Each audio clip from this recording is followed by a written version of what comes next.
नमस्कार दोस्तों, स्वागत है आपका हमारे फिर से नए official YouTube channel Bhupendra motivation में। आज आपका दोस्त Bhupendra Sharma motivation speaker and business को ज़बरदस्त टॉपिक पे चर्चा करने जा रहा हूँ। आज मैं आपको ये बताने जा रहा हूँ कि दुनिया में किस तरीके से लोग पैसे कमा रहे हैं और आप क्या कर रहे हैं। आप प्रेजेंट टाइम में सिर्फ पैसे कमाने का स्रोत ढूंढ रहे हैं या बिजनेस ढूंढ रहे हैं, बिजनेस आइडिया ढूंढ रहे हैं। आप यूट्यूब पे सर्च कर रहे हैं, गूगल पे सर्च कर रहे हैं कौन सा बिजनेस करें। आपने हज़ारों वीडियो देख लिए, लाखों आपने जो है ऐड देख लिए, कई लोगों से संपर्क कर लिए, कई लोगों से आपने सर्चिंग कर लिया, सब कुछ कर लिया, लेकिन आपको समझ में नहीं आ रहा है कि आखिर मैं कौन सा बिजनेस करूं या कहां से पैसे जनरेट करूं, किस तरीके से पैसे कमाऊं। तो पैसे कमाने पर मेरा पहला वीडियो है। मैं इस वीडियो का टारगेट रखता हूँ 50 के और कोशिश करूँगा कि आप लोग इसे 100% पूरा करेंगे।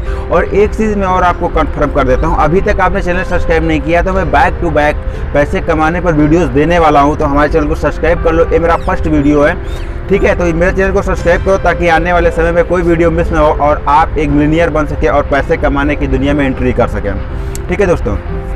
तो प्रॉब्लम क्या आती है जब हमें पैसे कमाने की आवश्यकता होती है, जब हम पैसे कमाना स्टार्ट करते हैं या पैसे कमाने के बारे में सोचना चालू करते हैं, तब हमारे पास बहुत सारे आइडियाज़ दिमाग में आते हैं। बट प्रॉब्लम से हो जाती है, हम लोग कंफ्यूज रहते हैं। हम लोग कंफ्यूज रहते हैं, ये आइडिया फॉलो करें, ये आइडिया फॉलो करें, ये आइडिया फॉलो करें, ये आइडिया फॉलो करें, ये काम करें, ये काम करें। कभी कभार ऐसा भी हो जाता है कि हम दोनों काम स्टार्ट कर देते हैं और जिसकी वजह से उस प्रॉब्लम का खामियाजा हमें भुगतना पड़ता है। तो और हमें उसका अच्छी तरीके से प्रॉफिट नहीं हो पाता है। तो आज मैं आपको बताने जा रहा हूँ दुनिया में कौन कौन से लोग किस तरीके से पैसे कमा रहे हैं। तो शायद उसको आप सुन करके आप भी वही काम करके पैसे कमाएं, या अगर आपको गलत काम लग रहा है तो आप वो काम मत करें, उससे कुछ और भी अच्छा इम्प्रूव करने की कोशिश करें, ठीक है।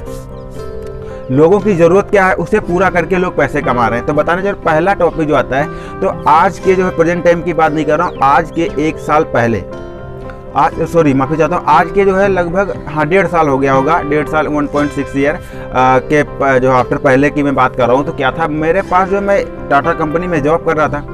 टाटा कंपनी में जॉब करते करते क्या हुआ, वहाँ कुछ प्रॉब्लम हो जाने की वजह से, जो वहाँ का जो है जो टीएल था उसकी वजह से कुछ प्रॉब्लम हो जाने की वजह से उससे मेरी कुछ जो है अनबन हो गई, कुछ प्रॉब्लम्स हो गई, जिसकी वजह से हमें वहाँ से रिजाइन मारना पड़ा।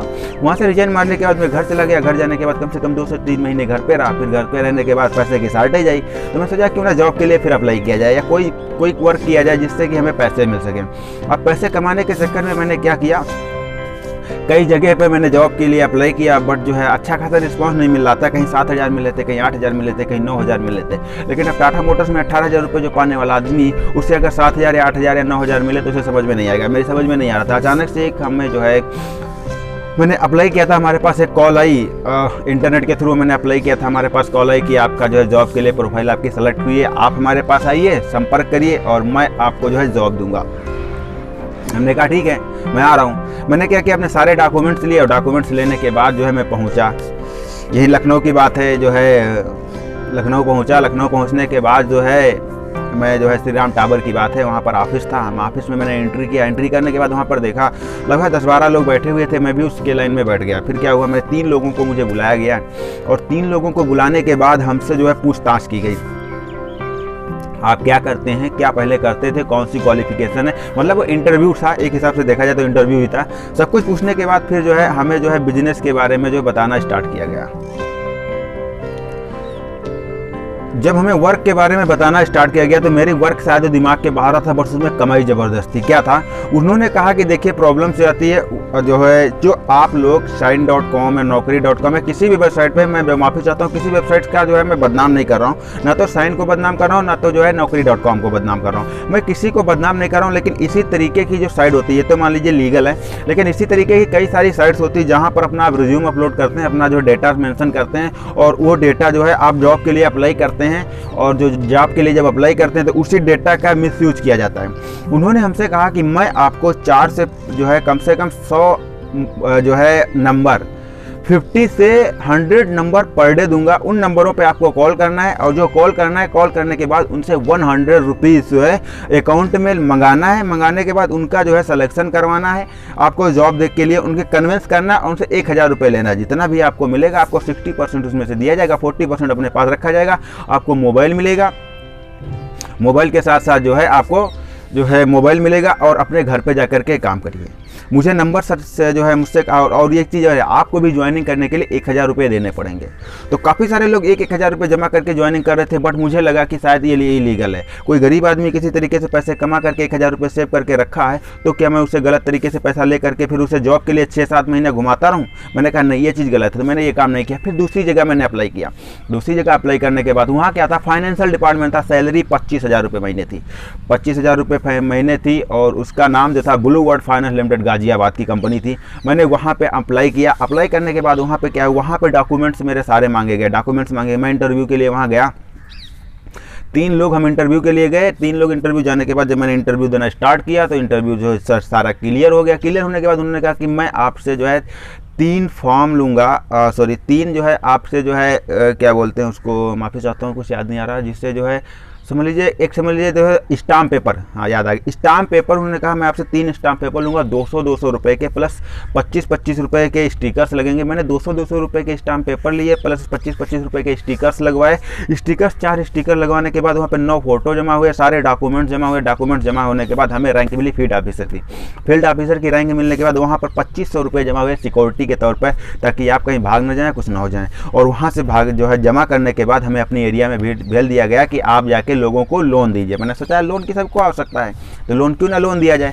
तो लोन की आवश्यकता, फिर वहाँ पर जब आने के बाद हमसे कहा गया सिर्फ आपको 5500 रुपये फाइल चार्ज जमा करवाना है, इसके बाद जो है आपको 25,000 रुपये महीने मिलेगा। हमने कहा ठीक है। तो 1 महीने की फर्स्ट महीना जो मेरा था, उसमें मैंने 5500 रुपये जब मैंने जमा करा, तो उन्होंने कहा देखिए, अगर आप चाहते हैं कि आपका सारा काम 5500 रुपये में हो जाए, तो अगर आप चाहते हैं कि आपका सारा काम 5500 रुपये में हो जाए, तो आपको 3 फाइल 5500 रुपये की होनी चाहिए। तो हमने कहा ठीक है। तो 3 फाइल मैंने 5500 रुपये की बात किया। फिर वैसे डिपॉजिट करने वाला था, उन्होंने तब तक हमारी बात हुई कि भाई हमारा 1 महीना पूरा हो गया, हमें सैलरी दो। तो उन्होंने कहा कम से कम आपको जो है 30 जो है 5500 की फाइल भेजना है, तब आपको हम जो है 25,000 रुपये महीना देंगे। तो हमने कहा ये तो यार टारगेट बेस हो गया, तो मैं इसमें करने से फ़ायदा क्या है। फिर हमने कहा ठीक है, ऐसा करो, जो नहीं दे रहे हो कोई बात नहीं, लेकिन जो मैंने पैसे 5500 रुपये दिए इसका पहले लोन कराओ।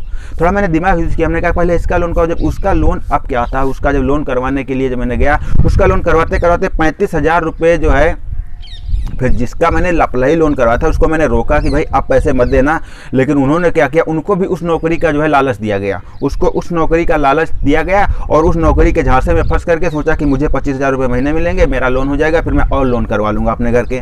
ठीक है। इसकी वजह से उन्होंने क्या किया, अपने जो है खुद से मुझे बगैर बताए मुझे 5500 रुपये मेरे जानकारी में दिए गए, बाकी जितना पैसा लगभग 30 से 35,000 रुपये मेरी बगैर जानकारी के उन्होंने वहाँ पर जमा कर दिया। जमा करने के बाद 6 महीने के बाद क्या हुआ, कंपनी का पता नहीं है आज की डेट में। उन्होंने फिर हमसे आके मिला कि आपकी वजह से मैंने जो जमा कर, हमने कहा देखिए हमारी वजह से 5500 रुपये जमा हुए, बाकी आपने खुद अपनी जॉब के लिए बात किया था, अपनी जॉब प्रोफाइल आपने भेजी, और हमें बात बताई भी गई वहाँ से कि उसने जो है आपके एरिया में एक फील्ड ऑफिसर और बनने वाला है, तो आप कंपटीशन में काम करो, जितनी जल्दी हो सारी प्रोफाइल हमें भेज दो। आज की डेट में कंपनी गायब हो गई और वो 35 से 40,000 रुपये लेकर के गायब हुई। तो बहुत सारे लोग इस तरीके से लीगल इलीगल पैसा कमाना चाहते हैं, लेकिन आप पैसा इलीगल मत कमाइए। जैसे जॉब के लिए जैसे naukri.com है, sign.com, इस तरीके से अपना एक प्लेटफॉर्म बनाइए, वहाँ से आप लीगल पैसा कमाइए। या फिर किसी का अगर लोन की आवश्यकता है तो लोन के एज ए ब्रोकर के तरीके से आप लोन दीजिए लोगों को। या प्रॉपर्टी डीलिंग की, जैसे प्रॉपर्टी डीलिंग होती है, किसी को क्या होता है ज़मीन, जैसे हमें एक बार ज़मीन खरीदनी थी तो हमें ज़मीन दिखाई गई मार्केट साइज की, और जो है और उसका जो है अगर फिर जब बाद में मैंने चेक करवाया तो ज़मीन निकल रही थी नदी के किनारे बिल्कुल जो है। ठीक है। और वहाँ की कीमत थी सिर्फ 5 से 7,000 रुपये, और बट जहाँ की मैंने ज़मीन देखी थी वहाँ की कीमत थी 10 लाख रुपये। ठीक है। तो आप ये समझ सकते हैं किस तरीके से लोगों को फ्रॉड हो रहा है। तो जो इलीगल काम हो रहा है उसे आप लीगल तरीके से करके आराम से अच्छा खासा पैसा जनरेट कर सकते हैं। तो मैंने 3 स्टेप बताए पैसे कमाने के बारे में, लीगल और इलीगल। तो आप इसमें लीगल का उपयोग करिए, इलीगल का उपयोग मत करिए। तो दोस्तों मिलता हूं नेक्स्ट वीडियो में, तब तक के लिए नमस्कार। चैनल को सब्सक्राइब करो, हर जरूरतमंद के पास शेयर करो ताकि उसका इससे प्रॉफिट हो सके। तो दोस्तों गुड बाय।